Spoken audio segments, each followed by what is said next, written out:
So let's welcome to lecture number 12, network security.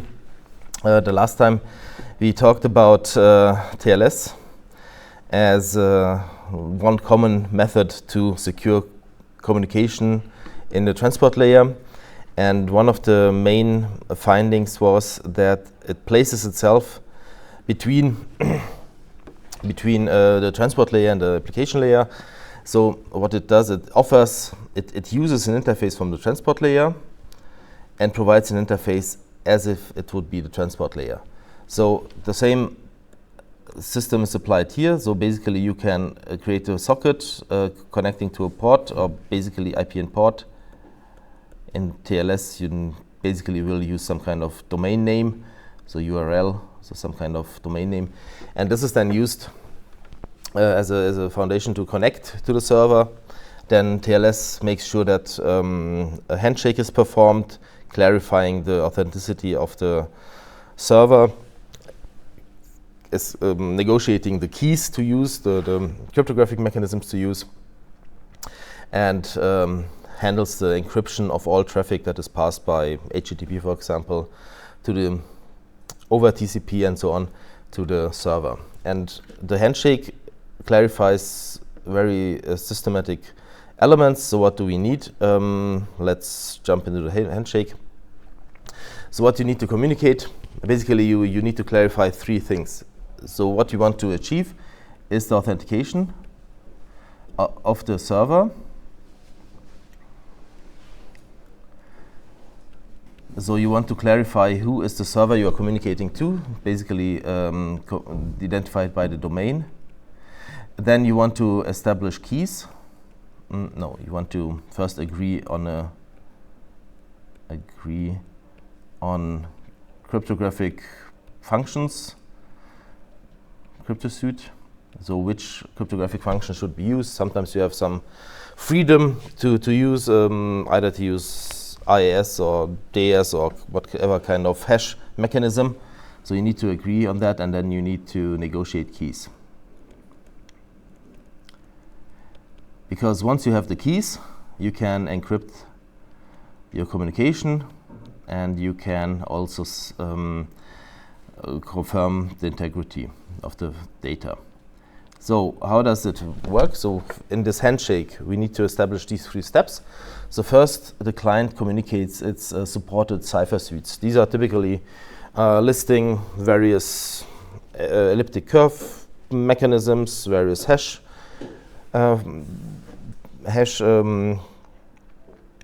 functions that it supports, and this is a set, let's say 13, out of which you can choose as a server. What it also does, it also tells what Diffie-Hellman key agreement, Diffie-Hellman protocol it wants to use, and sends already its parameters. So we had a look at Diffie-Hellman. So basically there you send the generator and your key, which is using the generator, and your secret that you do not disclose. So then the server makes a selection from this cipher suite. So if you set let's say 13 options, one is selected, then by receiving this server hello, both the client and the server know which cipher suite to use. And now the server also passes its secret for Diffie-Hellman, which is using the generator, and the secret of the server. And at this point, it should also, that I should put here inside somewhere, here's the certificate, which basically verifies that this domain is belonging to one specific public key. And by assigning some elements, you can verify that you are in the possession of the private key corresponding to this public key, so that the certificate is really belonging to this domain, and you are the domain that is represented here. Okay, so what did we achieve at this point? By sending the certificate, we can check the authenticity of the server, because we can see, okay, this domain is corresponding to the public key, and the public key has been used in this communication process. So the owner verified that this is really the domain I want to communicate to. Then we agreed on the crypto suite, so we know which mechanisms we want to use. And by having this kind of keys, at least we establish some kind of shared secret, which can be then used. So once the client gets the secret, this Diffie-Hellman part B, it can calculate g to the power of a times b, meaning b to the power of a. And on the other side here, b has been computed as well, so this also computes the secret by taking the secret of the client and taking it to the power of b. So both have now a shared secret, so this is their shared secret that they can use. They will not use it directly for the encryption, but as a next step, okay, we check the certificate, we generate the keys, and both will use this key they have to generate various keys. Basically, they will have 4 keys. We will have 2 keys in this direction to be used, one for encryption and one for integrity, and this direction as well, encryption and integrity. So you just derive from this common knowledge the 4 keys. And once you have derived the keys, so basically now you are completed with your handshake, and what you can do is, let's say if you want to send an HTTP GET, you can encrypt it already with the key that you have specified here.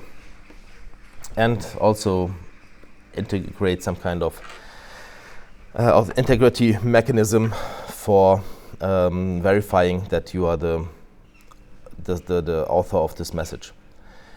Maybe a very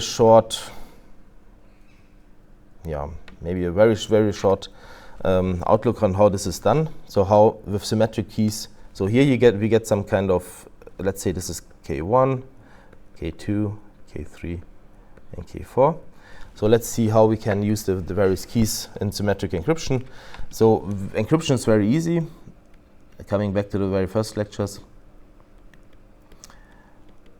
Encryption with symmetric key. So it's very easy. Typically, the mechanisms, so either default encryption standard, IIS or such, they use a combination of 3 core elements. So the first core element is some kind of permutation. So you just replace the positions of the data based on the key, or you have some kind of substitution table that you look up, and let's say if there's some kind of one part of the data, let's say you have a byte and the first 4 bits stand for the column and the other 4 bits for the row, and then there's another bit combination that should be taken.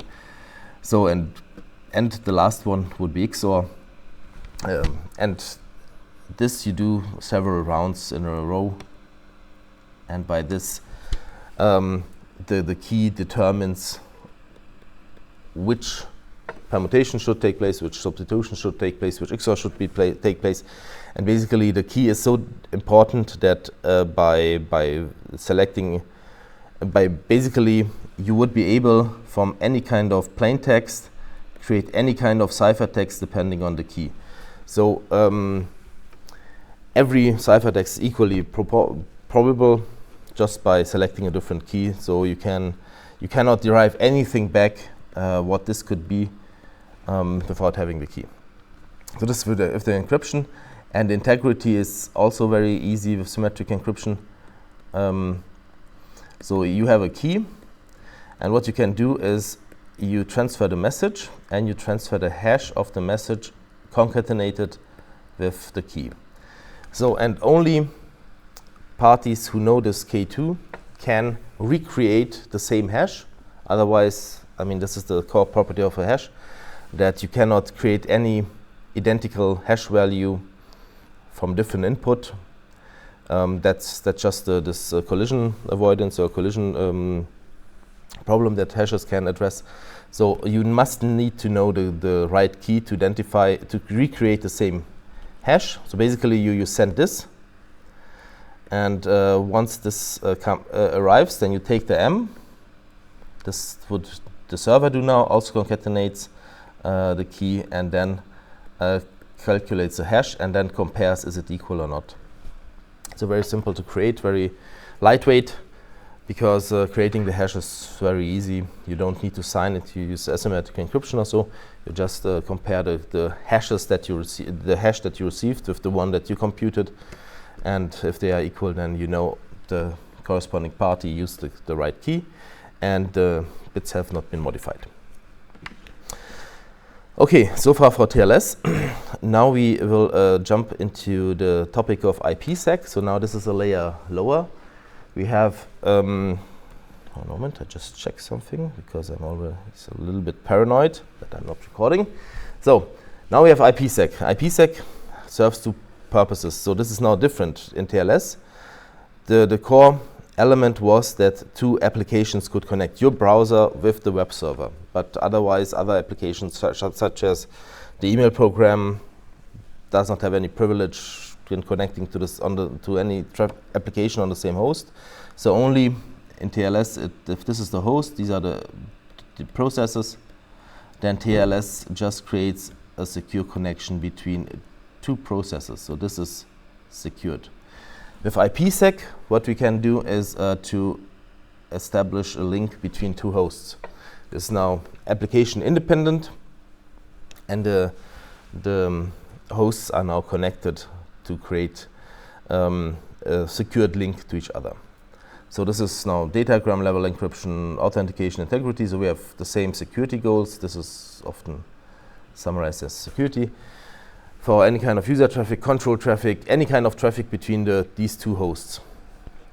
So now we have two modes. Mode number one is the transport mode, where basically you have data which has a header, and you have data, and only the data is encrypted and authenticated. Please note, no, okay. So only the payload will be hidden. All the communication sent from one host to another will contain encrypted and authenticated payload. And there's the tunnel mode, where basically if you have a header, you have the data, so the payload, and this whole thing is then re-encrypted with a new header. So this is now encrypted instead of just this. So the entire datagram is encrypted, authenticated, and this is encapsulated in a new datagram with new IP header tunnel to destination. So let's see what the application fields are. So here we have again the same. Now the whole datagram, including the header, is encrypted. Okay. Very interesting. Let's see what the purpose of this is. Okay, so this is two modes. Please be aware we have two modes. This is the term mode, yeah. And we have also the term of protocols. There we have also two protocols. This is something different. Typically, okay, so we have not two options, we have 2 times 2 options. So with the protocols, we have the authentication header, which follows following goals. It provides authentication and integrity, but not confidentiality. So this is something that everybody should be able to read and should verify, okay, this is really coming from a specific source, but it should be verifiable by everybody and should be readable by everybody. So just think of some use cases where this might make sense. And there's the encapsulation security protocol, which provides all 3 elements: authentication, integrity, and confidentiality. So it keeps also your data secure. It's also more widely used in than the other authentication header. So it really connects hosts with some kind of tunnel and encapsulates all data that is transferred from A to B. Whereas in this case, it's more like A sends out the message to different parties, and they should be all able to see that this data that has been sent here has been signed by A and has not been modified since then. Okay, so do you see some kind of application for the authentication header and for the encapsulation security protocol? So what would be use cases?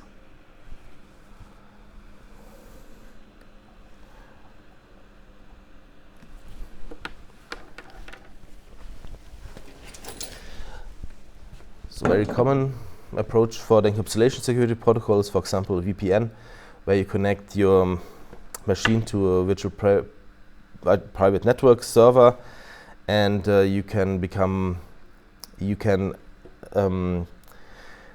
tunnel all your application traffic through that host. So let's say you establish a connection to, I don't know, Greenland, and you want to insert your data.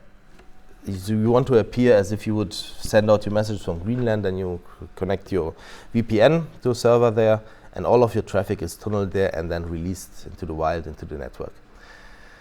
That would be the encapsulation security protocols use case. And the authentication header. Here you can see visualize the use case. So basically, you can send out messages, and they are signed by you, and everybody can verify that the data has not been modified and you have been the author. This, for example, used for routing information. So if routers want to communicate and share their link status, for example, to identify with the other routers what are the shortest paths. This is some information, so for example the link status, that everybody should be able to read, and everybody should verify, yes, this message is really coming from that router, but this is not confidential. It should be open, it should be public, so that everybody can read and benefit from it. This is the other application. Okay, so if we want to connect to hosts, then we need to have some kind of state, some kind of information carrying the status of this connection. And this is so-called security association. This is some kind of status information. This is some kind of state, some kind of metadata managing this communication. And you need to establish it from the sending to the receiving entity, as again, typically one establishes the connection, the other accepts it. So, to maintain the state information about security association, and because IP is typically connectionless, we need to establish some kind of connection up front. So we need to have some handshake. This accepting party, so let's say this is A, this is B. B is contacted by A, that A wants to establish a tunnel, then B needs to be aware of that. B needs to, for example, what do you need? You need to know that the contact endpoint is A. You need to have some keys, at least. And every message that comes in, you need to somehow identify as being associated security association info, so somehow identifier. So any message coming in, you need to somehow identify, yes, this is belonging to the security association. So I am using this keys to decrypt the message that's coming in, and I know it's coming from A.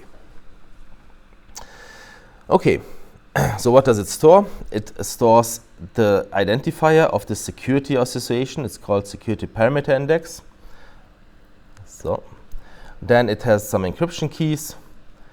It has the information from where to where it is connected. Type of encryption used. A key is not useful without knowing what it is used for. Maybe this, maybe this. And you have another key, the same type of encryption used, type of integrity used. So it's basically the security suite that we had in TLS, very similar. You need to associate to this encryption which encryption, authentication, integrity mechanisms are used. So these are these three mechanisms. That's the security suite. Then you have the corresponding keys, and you have the corresponding parties, A and B, and some identifier that can be associated to the traffic. Okay, so let's have a look how this IPsec datagram looks like. This is a very generic setup. So this is now for the encapsulation security protocol. The encapsulation security protocol, just again, remember, it provides the full secured communication, so with authentication, integrity, and confidentiality. So what does it have? It has a security parameter index. So basically listing, this is now the message, the payload incoming. It has a new IP header, so this is maybe sent from A to B, but not, it doesn't have to really be A. So to make it a little bit more concrete, so let's say you have here two networks, and here you have some gateway, and the gateways have some kind of IPsec tunnel established, but behind this router, behind the server, maybe there are further machines, and maybe this is A, but this is, I don't know, E connecting to F, and somewhere here is B. Then this new IP header would have the information E is sending a message to F, because that's the gateway server, gateway router connecting to F, and in the original IP address there would be standing A is sending a message to B. So it doesn't have to be identical IP addresses. Okay, and then there's now the security parameter index, basically a listing, so that F has probably a table of various connections it is supporting. Maybe there's also a G router here, I don't know. So you have some kind of context for E, and you have some kind of context for G. And for E, it is written which crypto suite is used and which keys are used. Okay, so we have now the security parameter index, then we have the sequence number. This is also something that you don't have in IP, because typically in IP packets can get lost, but here this is now more byte-oriented and connection-oriented. So now the idea is that, as similarly as in TCP, you want to make sure that, let's say this is starting from byte 1000 to 999, and then from 2000 to 2999. So I make it a little bit easier, 1, 2, 3, 4, 5, and so on. And if you receive now some messages, 1, 3, 2, 4, 5, then you can identify that the messages have been switched, or you can identify if some messages are missing and ask to be resent. So you can basically take over some kind of TCP functionality down here, so that you make sure that data is reliably delivered to the IPsec recipient. Okay, so this is the sequence number. Then we have the original header, then we have the original datagram. So this is the old stuff that has been encapsulated, and now there's a trailer coming. So basically we have a header and we have a trailer, so this is at the end. So it has a padding. That means that sometimes if you have a specific number of blocks, let's say we are using internally some kind of 64 byte block size for encryption. So symmetric encryption mechanisms typically work in strict block sizes, but let's say you only have, I don't know, 50 blocks, 50 bytes to send, or you have 114 bytes, so that you still need 14 bytes of padding. So some bytes are added so that your block is full and can be encrypted. So you always need magnitudes of 64. So this is the padding. Then you have here so the padding would be, I don't know, anything, and it's written here 14 bytes have been used for padding. Good. And now you have the next header, which is telling once this message is unpacked at the recipient side, which next layer should handle it. Maybe TCP, maybe IP. It depends on where to pass this message to. So typically it should be IP, I think. It tells whom to pass this packet to. So if it's not automatically IP, it can be also IPX or AppleTalk, but this is then communicated. And at the very end, you have some kind of authentication element, which uses, for example, this trick, this hash-based message authentication code, so that you can verify that you are the sender and the bits have not been modified. So we have the security parameter index that allows to associate which keys to use, which security suites to use. We have a sequence number so that replay attacks can be identified. So if you receive this message, and then you can identify, okay, this one is a replay, so I can ignore it. And this is not the medium access control, this is the message authentication code. No, message authentication code. This is exactly what I've shown here. You send a message, you attach the key, and the recipient and the sender both have to know the key so that they can verify, in addition to the message, whether the message has been modified or not. Okay, so this message authentication code is created with a shared secret key. This is exactly here. Okay. So, how does it work? So what are the options at the sender side? So we are now using encryption, the encryption security protocol with the tunnel mode.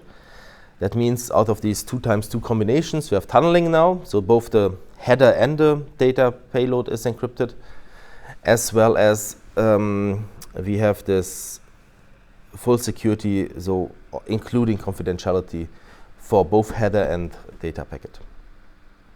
Okay, so what does it do? So it appends the trailer to the original datagram. So basically it looks through it, it adds the padding, it what does it do? It adds the padding, it tells us the pad length, and what's the next header. You have the full packet there. Then encrypts results using algorithm and key specified by security association. That's what has been established in the handshake up front. Then the header is added to front of this encrypted data element. And then the HMAC is created, or the message authentication code is created using the hash mechanism, hash algorithm, and the key specified in security association. And then you have this message authentication have been added to the end. And then at the end, this new IP header is created and basically addresses to the tunnel endpoint. But again, as I've said, so that this might be the tunnel endpoint, but the recipient of the message might be here, and the original sender might be here. So this depends on how you establish it. Okay, and then so why do we use sequence numbers? The sequence number is in order to address all the potential security threats resulting from dropping messages, from reordering messages, from resending messages. So it starts with a sequence number to 0, and every time a datagram is sent on the security association, then the sequence number is increased and the current sequence number is added to the field. So we want to avoid basically all these various elements that can happen. So this should be the ideal case. If we have some reordering going on, we can identify it. If we have some resend, so some replay attack going on, we can identify it. If something is missing, we can identify a duplicate. Authenticated IP packets might disrupt the service, so we can identify this is something that does not belong here, and we can ignore it. Otherwise, if we would not have the sequence number, and let's say in this IP packet that we are tunneling, we are using UDP that also doesn't have a sequence number, we would not be able to identify that there's a replay going on. So now we can check for duplicates, and we can basically ignore packets that do not fit into our expectancy and that we already saw before. Okay. So, how How do we organize this? Okay, let's say this is again our VPN server. Let's say there's some network behind that. Maybe there's B somewhere, and here's also some, maybe like this. Of course, you could also connect directly to the VPN server, but just as you also have experience with the VPN, let's say of the university, if you connect to the VPN server, you can also contact nodes behind. That's often a very typical use case.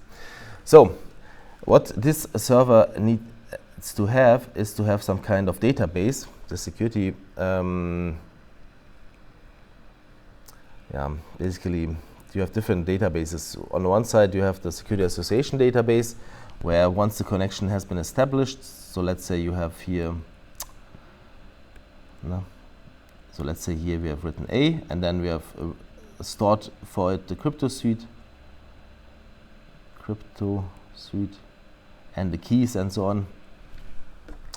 So this is the endpoints that the state that is stored in the security association database when sending an IPsec datagram. One accesses the security association database to determine how to process the datagram, which security suite to select, which keys to select.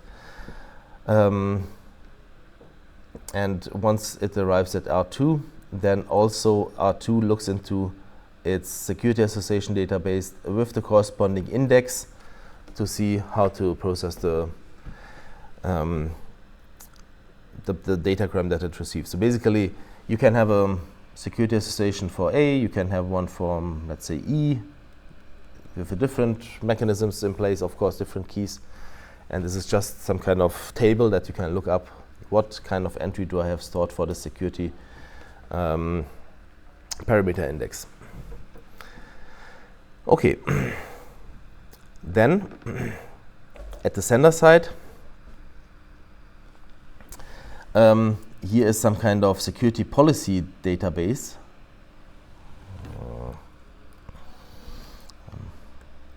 So let's draw it here. So here we need to have some kind of security policy database.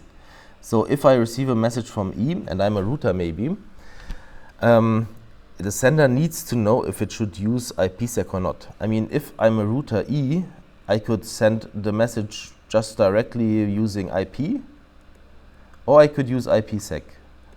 So, I mean, this is, you can send a message regularly, or you can put it into the tunnel. And basically, you have some kind of association stored here. So every time A wants to communicate to B, then use IPsec. And if A wants to communicate to Google, then use IP. Okay, that's maybe not the best place to write it, but basically, I mean, A to Google, then simple IP should be used. So that could be written in the security policy database at the sender side to decide what to do. So should I use a regular IP? Should I use a specific IPsec connection to F? And which security association should I use? Okay.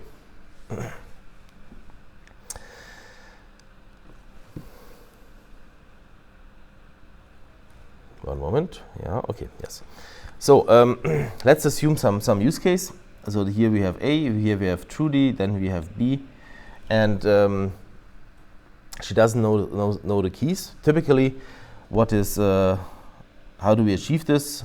Again, in the handshake, even though the communication might be intercepted, so B sends this G to the power of B and G, and A sends G and G to the power of A. Then by this they have a key derived, G to the power of B to A. And this here we have, this is the classical Diffie-Hellman.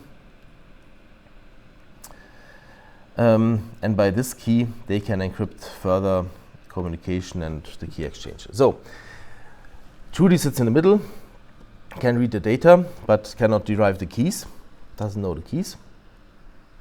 Will she be able to see the original contents of the datagram? and what information is she able to see. So what information can she see? What kind of communication is transparent and observable by her?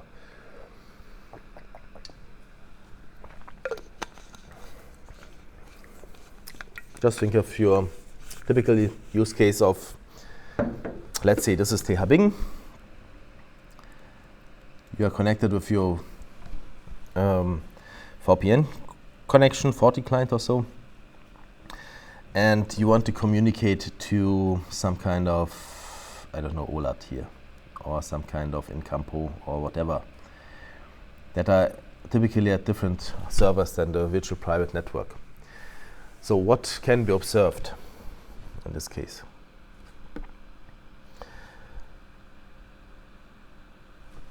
Let's make it even a little bit more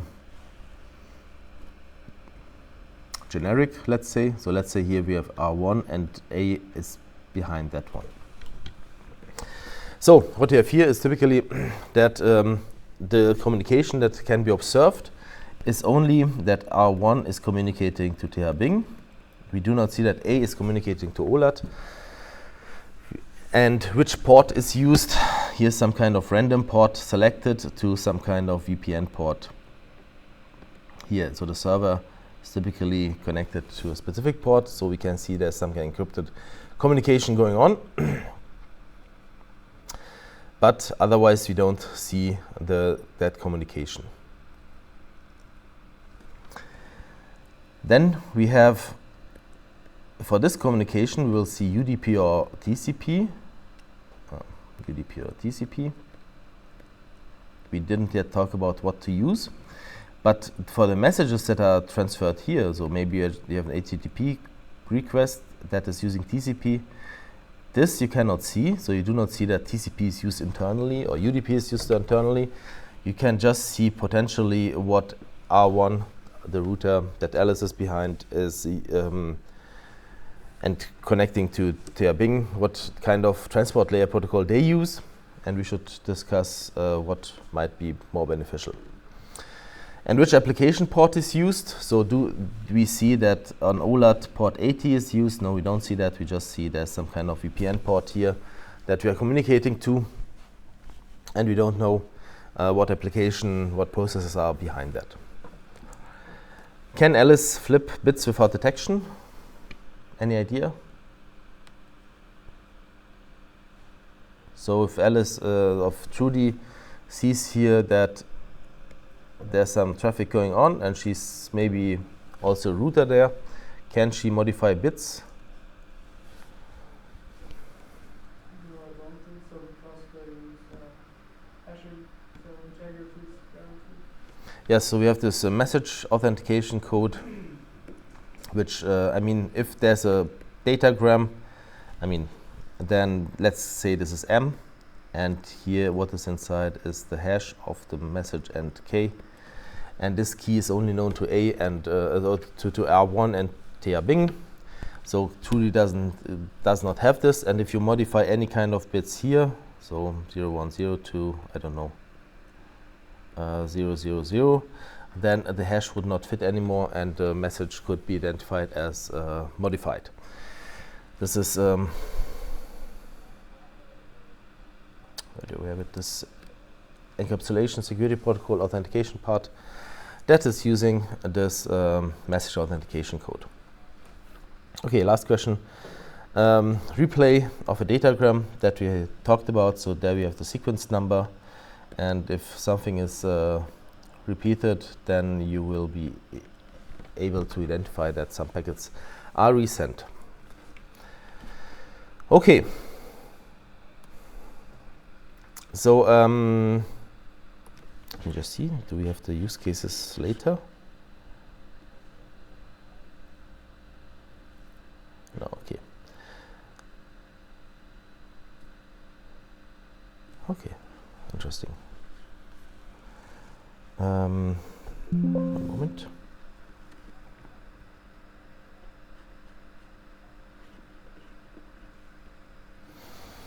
Okay, so and again, the use cases, what you typically, okay, let's do it at the summarizing element. So now let's have a look at the key, so internet key exchange. This is the handshake part of the handshake. That's for the establishment of security associations in the IPsec endpoint. So it's when R1 wants to connect to TH Bingen, they need to first establish their keys.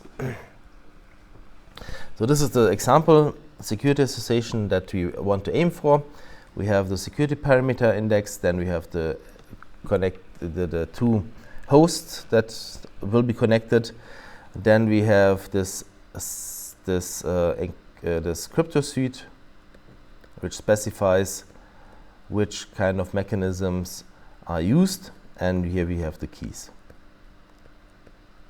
So sometimes it's called message authentication code, sometimes it's called hash-based message authentication code. It's always the same. It's that you use this key to compute the hash in concatenation. I mean, this means plus or concat or whatever. You just need to have the same algorithm applying the key to the message so that both parties generate the same key. So, what is of course impractical, so if you have this VPN server and you have all these various elements, clients that want to connect to it, of course manually exchanging keys is impractical. We know that, so we need to have some kind of protocol to do it. So what is the goal is that if somebody here is willing to connect to the VPN network, there should be the key exchange. Again, what you have in TLS, authentication should be clarified, to whom am I connecting to establish the keys, to establish the crypto suite, and let's say the security parameter index so that they agree on one. Okay, what do we need to achieve? As I said, authentication. How can you do that? So if you want to connect to the VPN of TH Bingen, how do you do it? Either you have some kind of pre-shared secret that you got some kind of key from the university or so that you can use to identify that you have the same secret. You should not share that. It's a little bit unpractical. Or you use some kind of public key infrastructure, again with certificates, that you say, I want to connect to TH Bingen. Let's check, is this really TH Bingen? Let's have a look at the certificate, and it verifies that it uses a specific public key, and in case that I receive some kind of the certificate, yes, and the domain. So if I want to connect to this IP address or to this domain, then this public key is associated, and if I exchange keys and the public key is used in that, then I can verify, yes, that corresponding domain that I'm communicating with and the public key that's associated to it has been used in its communication to the corresponding private key. I know that I'm communicating to TH Bingen. Let's first go that way. So both sides start with public-private key pairs, the certificate. This is now looking when two bigger hosts are communicating. I don't know. So let's say you have here company. Okay, so let's say you have here a company, and it has here some site and here some site. Here you have some printers, some file system, you have a router, you have a VPN server, and let's say they have they want to be able to connect to the printers at the other side, and to the file server at this side. And if you have here some kind of desktop or office PCs, then the desktop PC should be able to print and should be able to access the file server. And what association does it have? So basically, let's say these are the IP addresses, I don't know, 100.0.1.0.1 and star. And here we have 100.0.2 star, and basically here we have the security association, the security policy, that everything that is going to 0.1 and star, it should be going over the encapsulation security protocol to, I don't know, router R1. So this would be a corresponding policy. So, and if these hosts want to establish the connection, R1 and R2, they could have, for example, both certificates. And if I say, please establish from R1 a connection to R2, then R1 authenticates itself to R2, and R2 authenticates itself to R1. Using the certificates, using the public keys they have, they could sign something for the other, verifying who they are, and they could use the public key of the other party to verify that they can read it, so that they have the corresponding private key. So that would be one approach, so to authenticate each other and obtain security associations from R2 to R1 and from R1 to R2. So they both have their specific states. So they will both have their security association that they store in their security association database at this point. It's very similar to a handshake. Basically, you use the certificates to show who you are. You establish the key using Diffie-Hellman. You use Diffie-Hellman and establish the crypto suit in a handshake. And then you derive, after Diffie-Hellman, the keys for the communication. But what you could also do is to, if it's one company, you could manually somehow set up some kind of secret share on both sides. And it doesn't make any difference whether you use Diffie-Hellman to derive a key and then to derive the various keys for the communication.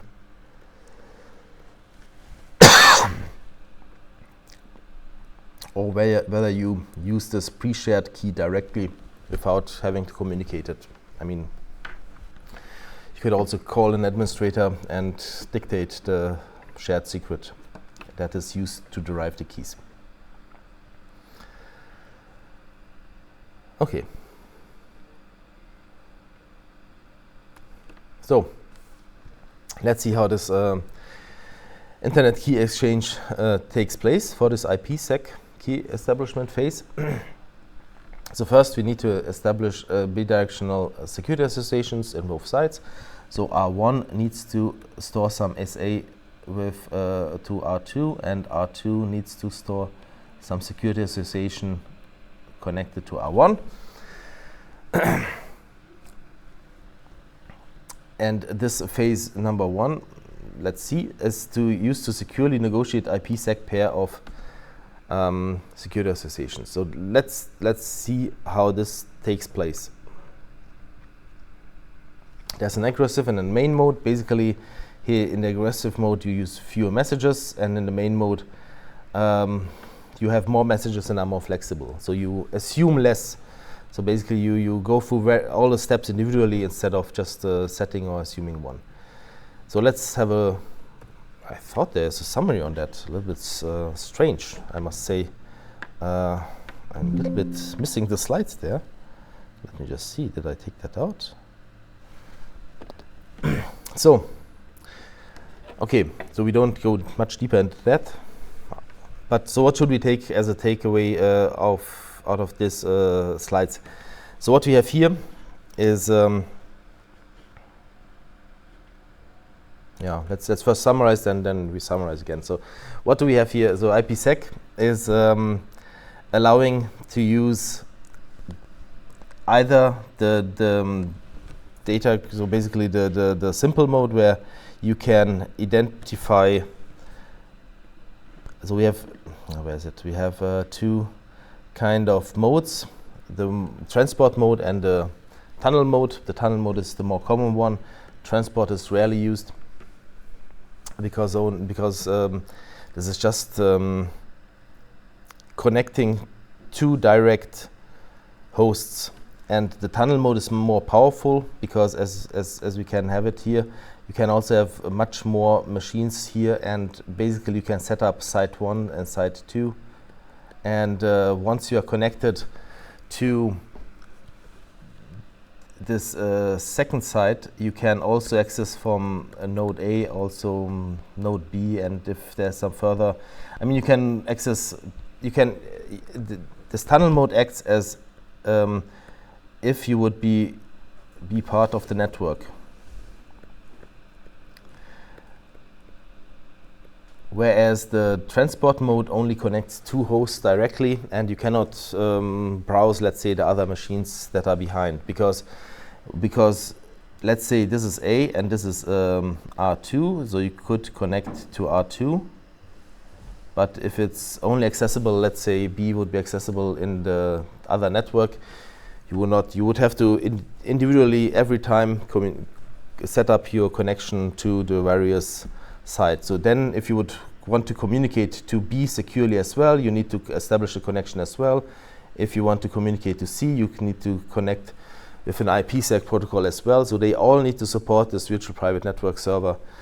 And this is a little bit more overhead. It's easier if you have a connection between the sites, and then all traffic from A that is passing to a specific IP range could, for example, go to the VPN server, then it's unpacked, and then it can be delivered to C and B and so on. And by this you can connect various company sites, you can connect you to the Bingen network, and connect here to any kind of printer or whatever. And it is more versatile. So typically the tunnel mode is used. And as we said, that we have also these two protocols with the more common encapsulation security protocol, which allows you to really have all the security features combined with the tunnel mode. You have this powerful connection between the two sites, and everything here is encrypted, and nothing can be seen, nothing can be replayed.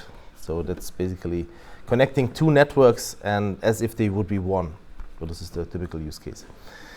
Authentication header is rarely used. That's more for putting out, sharing information that is relevant for everybody, and that can be then authenticated and associated to you. Okay, and something what you also saw is very common is if we have this kind of key exchange either in TLS or in this IPsec, you need to have some kind of identifier, you need to know who's involved, you need to have the crypto suite, and you need to associate the keys. And this is the case in TLS, this is the case here in IPsec. It's just one layer lower, so you don't connect processes with each other, you connect hosts or even networks with each other. So that's more versatile. Okay, so let's have a quick look at security in wireless and mobile networks, how it is organized there, and there we will see what will you expect, what will we have, what do you think, what will be the common method. So what we will see is that, again, we have some kind of security association somehow to know, okay, to this specific communication partner, I have the state that I need to maintain. Then I need to establish what kind of crypto suite we are using and what kind of keys we are using. So this will be always very common and similar.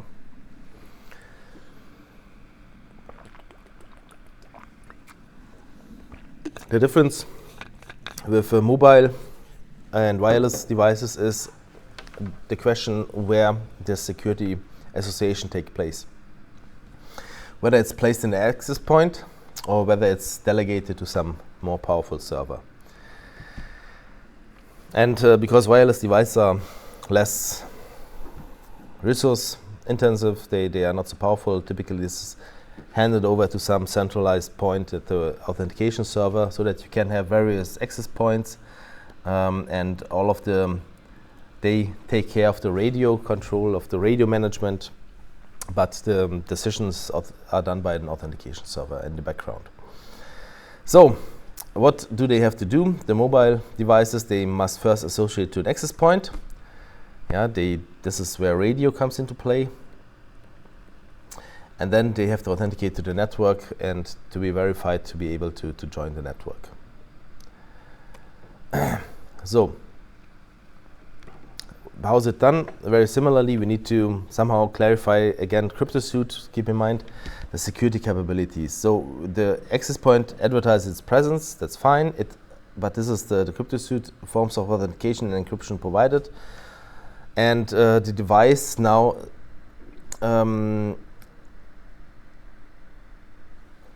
decides what mechanism should be used. So out of the selection options, it makes a decision, and they just first clarify what cryptographic mechanisms will be used at the first place. Although they communicate, they are not yet authenticated.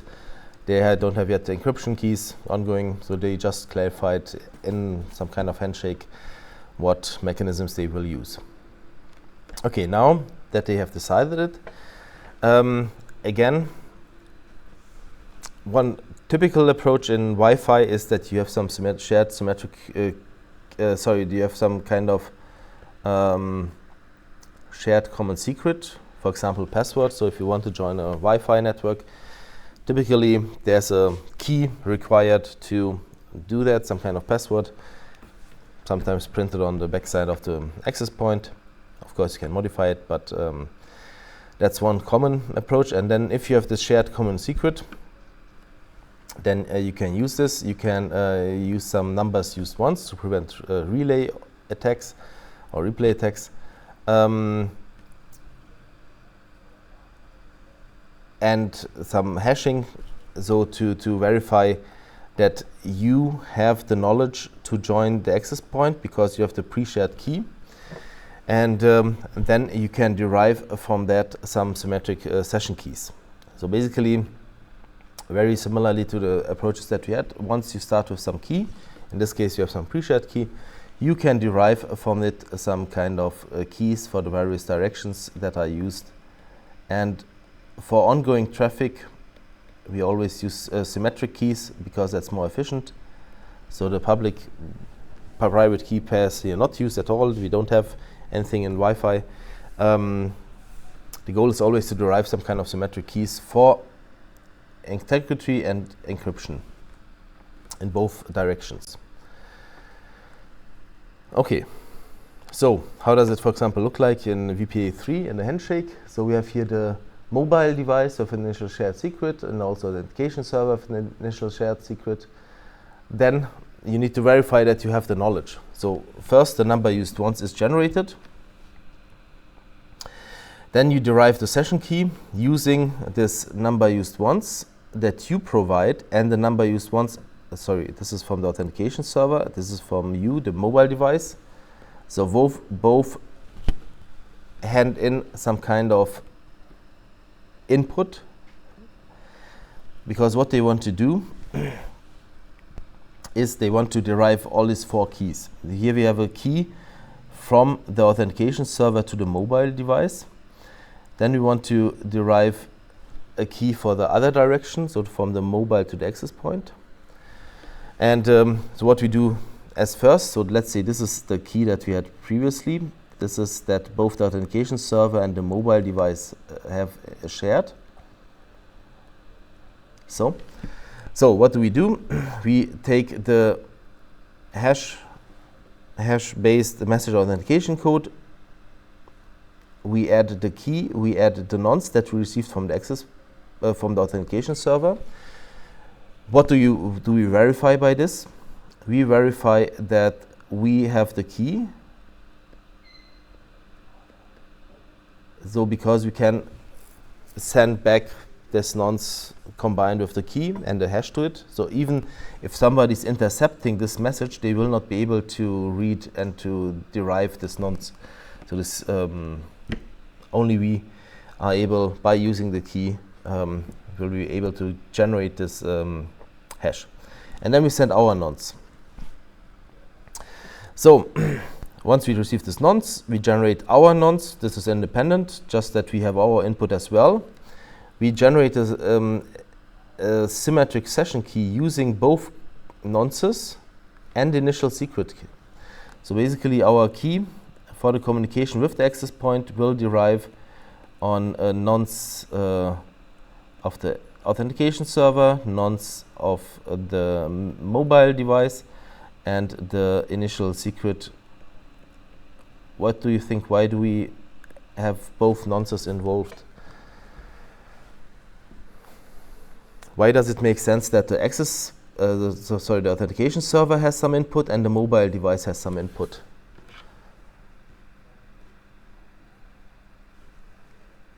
Why should both of them have some influence on the key?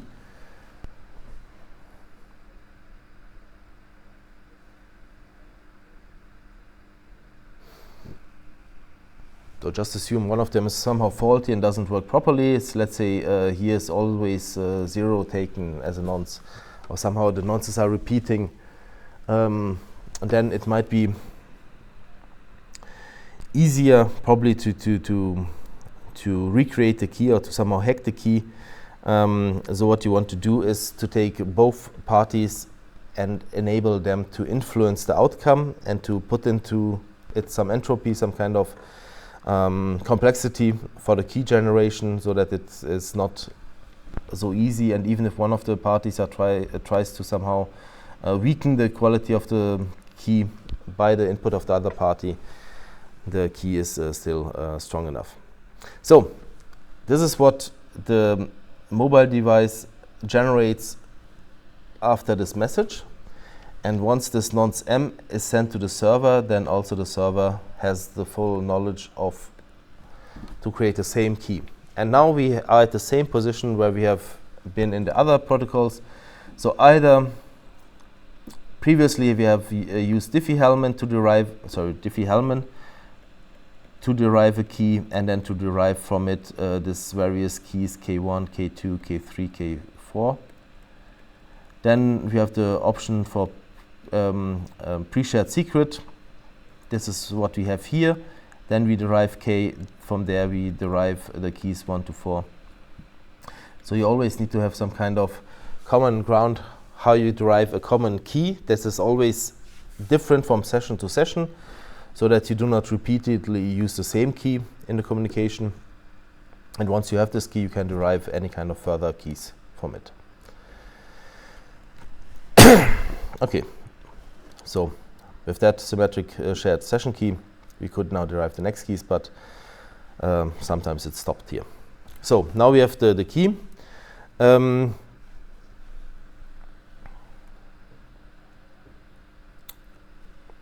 What is then here? A shared symmetric session key distribution. Same key derived at mobile and the authentication server. And now the authentication server tells the access point, okay, use this key that we have just derived, and now the communication can take place here encryptedly. Okay, sometimes again, so now it's somehow shortened here because you have just one key, but this kind of 4 key mechanisms is sometimes used so that you can also derive not just keys 1 to 4 for a period of time, but after a specific time you can also derive the next keys 5 to 8, so that you can derive every time a fresh key for a given time and then recreate a new key. So how is it used? So here we have the extensible authentication protocol that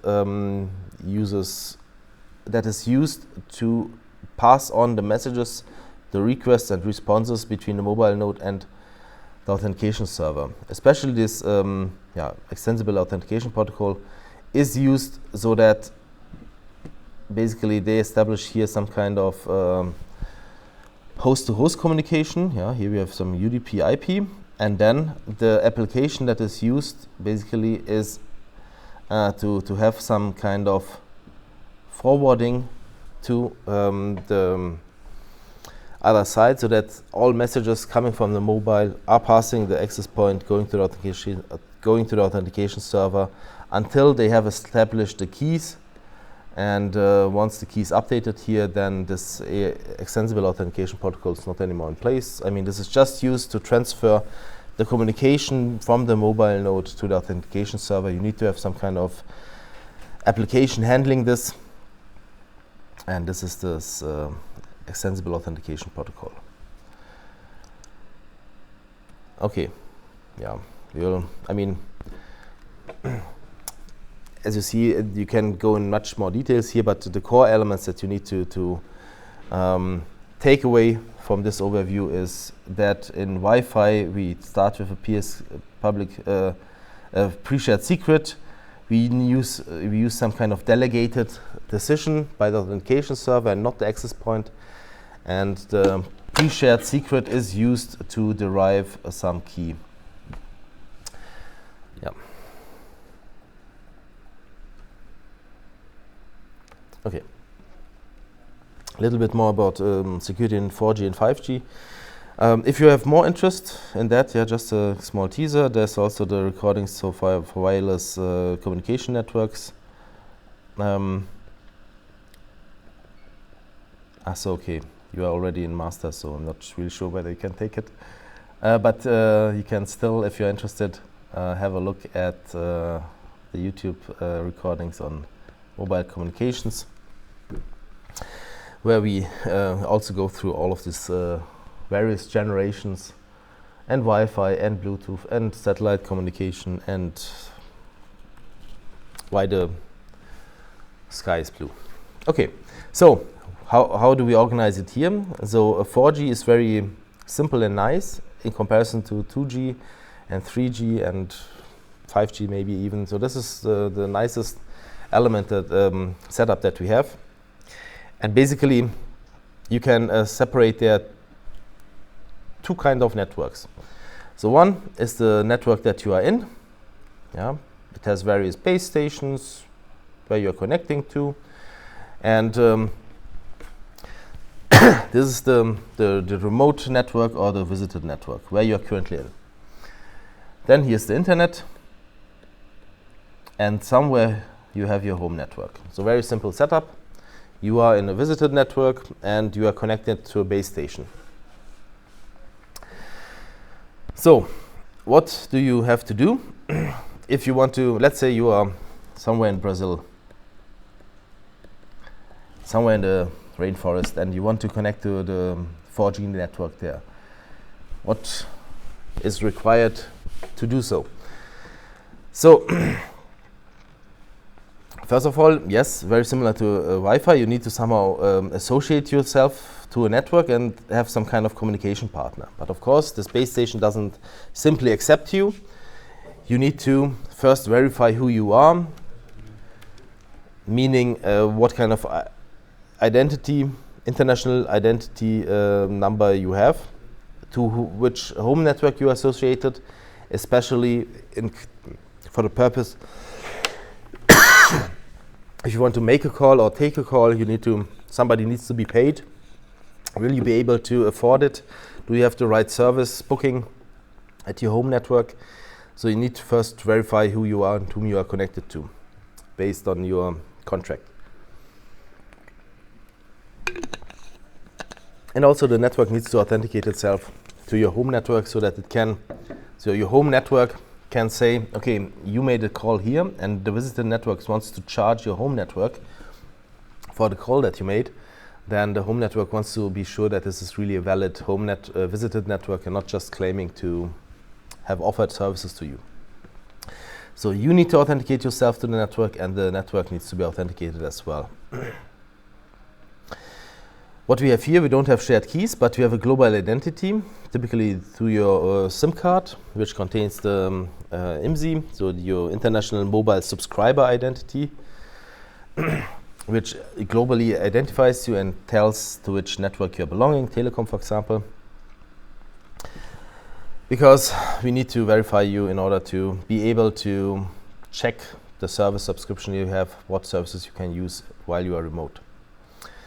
Okay, how is it done here? So first, the mobile and the base station they derive some kind of local key to encrypt communications over the 4G link, but they are not, that's just locally happening.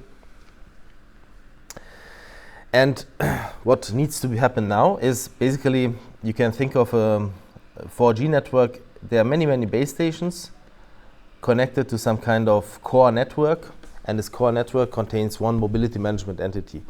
So this mobility management entity is some kind of list. It maintains the list of visitors in the network. So it has the information which mobile devices are inside, which SIM cards are inside, which have connected to the network. And then in Brazil, the Brazilian telecommunication provider knows that you are now connected to base station 15. So what will it do? It will contact your home network, your home subscriber service that knows the clients, the subscribers. So it knows who you are and what kind of contract you have. That's the company that you're paying money to. So it tells, okay, your user XY with this international mobile subscriber identity is now located in my network, connected to base station 15. Is he allowed to, what kind of service is he allowed to perform? Is he allowed to be called or call somebody or use premium numbers, whatever? So in order to join the network, your home network has to agree. So if you want to join Brazil telecommunication network, the base station contacts the mobility management entity and tells, here's the MC number XY, this is user XY.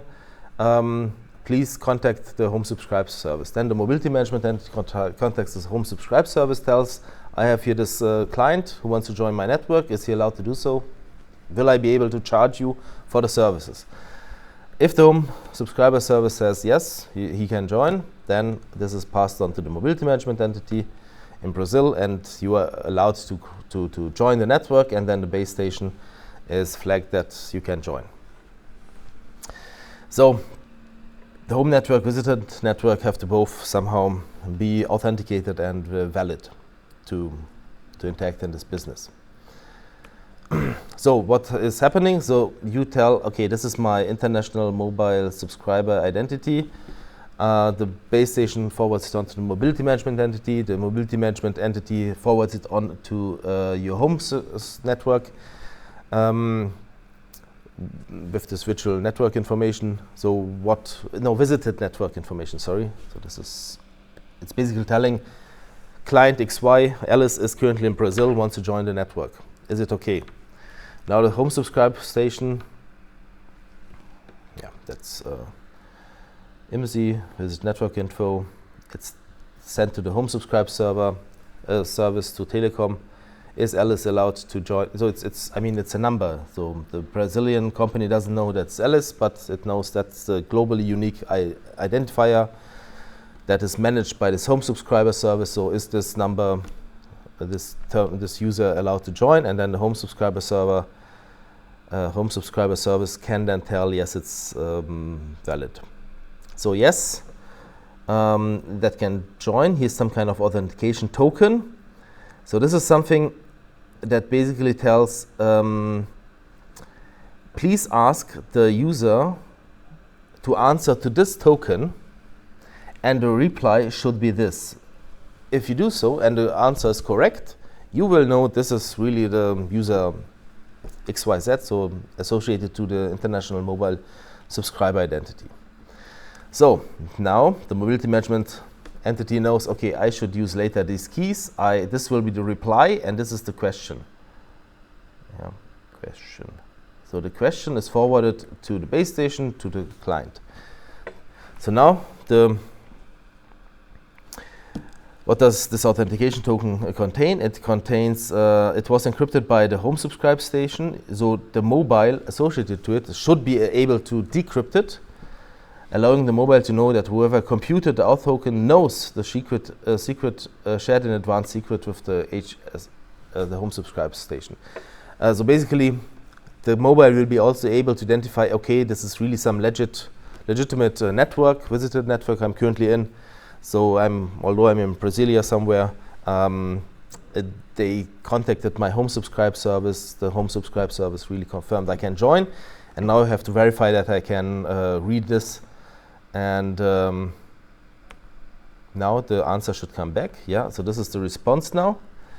So using basically authentication token to compute the response, and this response has been also provided by the home subscribe server, and now the mobility management entity can check whether this is the same response, whether that's expected response, and if yes, then the mobile can join. Because what did we learn?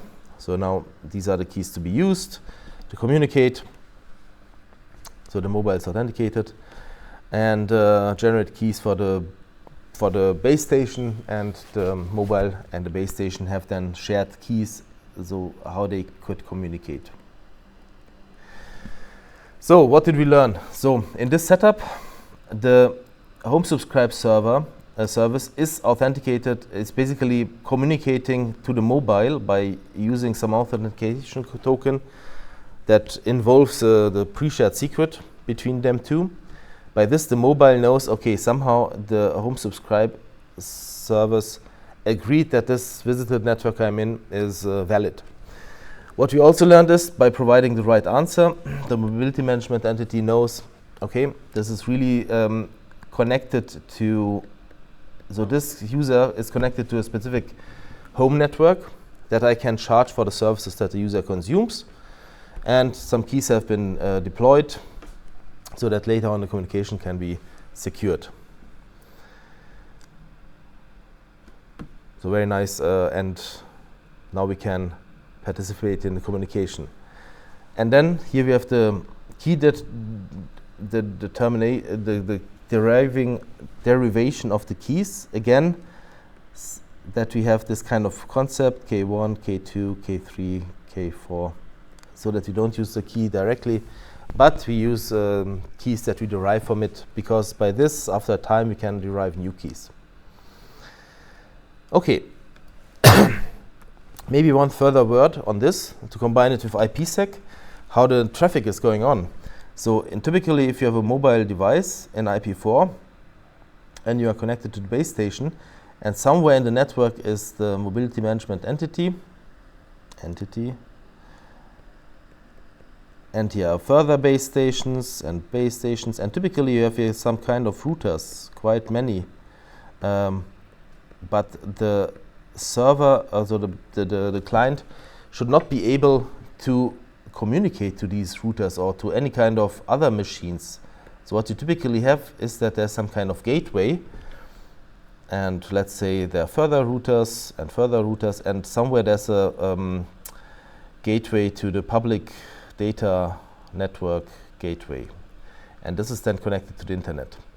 So just as a very straightforward usage of IPsec, so what happens is that this base station creates a tunnel to, let's say, one tunnel gateway, and then the gateway to the public data network gateway, and all traffic of the mobile device is passed through this tunnel, basically that it can directly go out into the internet, and is unable to address internal nodes that should not be addressed. So all of the traffic is tunneled using IPsec very conveniently. Okay, what can we learn from here? So here we have some kind of delegated decision process where basically the mobility management is helping out the base station to authenticate the mobile device, and using also the help of the home network to decide whether the user should be accepted or not.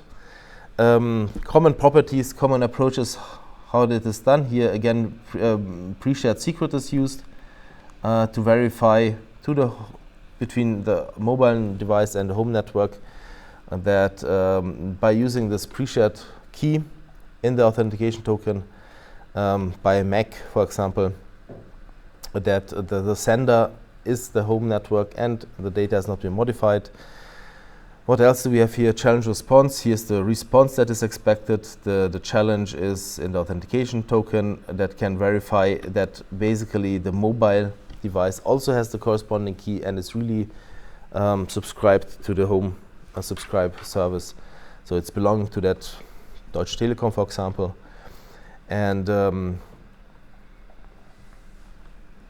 by this, at the end of the communication process, both the home subscribe service knows that IMSI specific, let's say the international mobile subscriber identity of Alice is now connected to the visited network, let's say in Brazil. That's good to know. Then we know that this specific user is associated to this home subscriber service, so any kind of services that this user generates, I can charge at the corresponding home network, and keys have been established. And if you are called, very small fun fact, If you are called and you are currently in Brasilia, where are you currently called? What would you guess? Whom are they calling if you are with your mobile phone traveling to Brazil?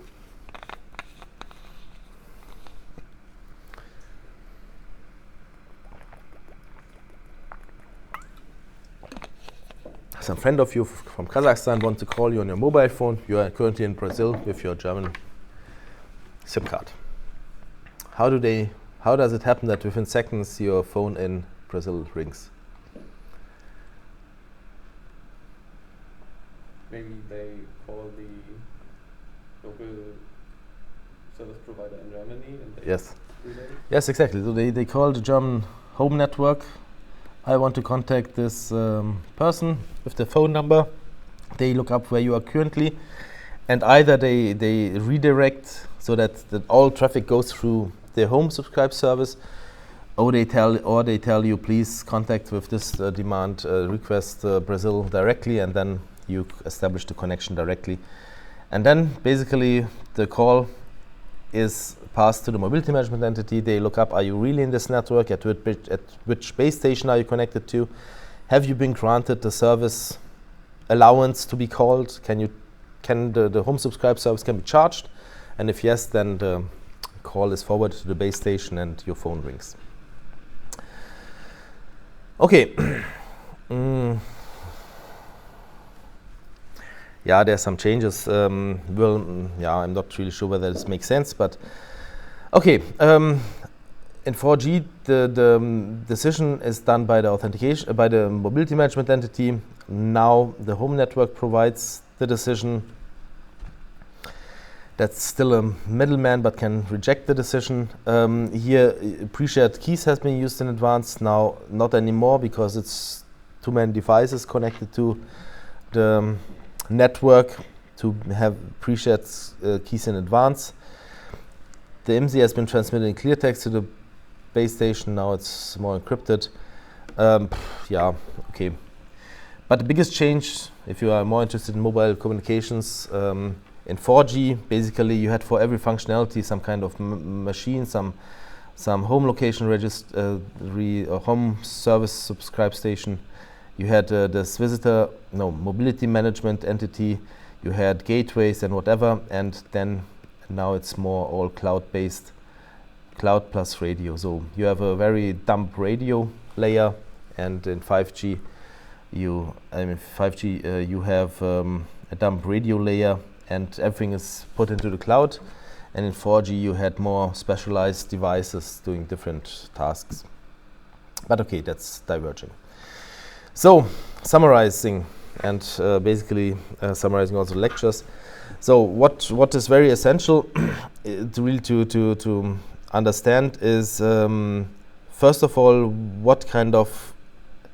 how you can provide this core essential security goals of confidentiality, integrity, and authentication. How the certificates play a role in the authentication, or you can have also pre-shared keys that you can use for authentication, for example, by this MAC, message authentication code, to verify that you have the knowledge. And once you know, okay, that you can use symmetric encryption for this, then you need to know how the typical key exchange is to establish the keys on both parts. So basically you have either the option of having some kind of so there's also a very common pattern that always happens. So you first establish somehow who you are communicating to, then you communicate a crypto suit that you want to use, the other party accepts it, and then you derive the keys associated to it. So either again by Diffie-Hellman, by public shared, pre-shared keys, or maybe also sometimes by asymmetric encryption. So, and this pattern quite often repeats itself. It's the same in TLS, where you have this handshake to go through these steps. You have the same in IPsec, and partially through delegation also in the wireless networks. But although they have the same approach, the same steps they go through. The use cases are different. For TLS, you can connect two processes at two hosts, yeah, to have some secure communication to a web server, for example. But in IPsec, the use case is more that you connect two hosts so that all applications, all processes that are communicating to the other host are encapsulated. And what you can also do is to encapsulate the communication of whole networks that go through these routers, so that you can set up this kind of remote sites that would visually somehow from the network perspective look as if they would be connected directly. Okay, so far, so looking at all the topics that we had in the lecture, I would suggest have a look at really the security elements. So we had some kind of I think, no, not this one. So we had some kind of repetition of what the crypto essentials are, what symmetric and asymmetric encryption is. Then we went into network access that was dealing with firewalls, that was dealing with intrusion detection systems, and how to detect malicious traffic. Then we had a part on steganography, how then communication could be hidden in communications. And after steganography, a little bit malware, so viruses, worms, Trojan horses, botnets, especially how viruses can take influence or can be placed into files, what you have to do, how to integrate them with, let's say, what pointers to modify, how do you make sure that your virus code is executed. That's maybe an interesting to look at. And then in security protocols, we went through these patterns on what typically you have to do. Enable, so engage in a handshake, communicate your crypto suits, decide on one, exchange the keys either by Diffie-Hellman or by pre-shared secrets, and then derive the keys that are used for encryption and and integrity. Okay, so far, thanks for being here. And if you have any questions, then anytime reach out before the exam, then we can have a look. Thank you.